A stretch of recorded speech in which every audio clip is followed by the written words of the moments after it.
Financer sa résidence principale, voilà une chose simple à mettre en place d'un point de vue patrimonial. C'est tout au moins là votre première réflexion.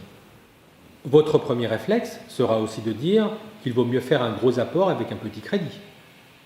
Peut-être même avez-vous envie de rembourser votre crédit par anticipation. Grave erreur, du coup il ne vous reste que peu ou pas de liquidité. En cas de besoin ou de coup dur, vous n'allez tout de même pas vendre votre résidence principale. Et en cas de décès, vous transmettez votre résidence principale sans liquidité pour redémarrer dans la vie à votre conjoint et à vos enfants. N'oubliez pas qu'en plus, ils ont un salaire en moins, avec des charges qui continuent à courir. Financer sa résidence principale est un acte à la fois très important, mais surtout très déstabilisant. Il existe plusieurs solutions, dont une seule correspondra à vos réels objectifs.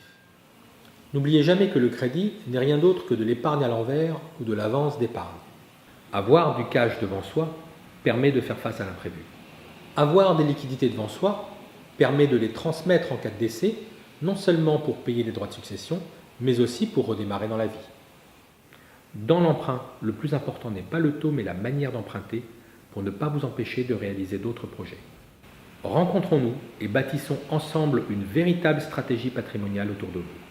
Alphafi, c'est le patrimoine en mouvement.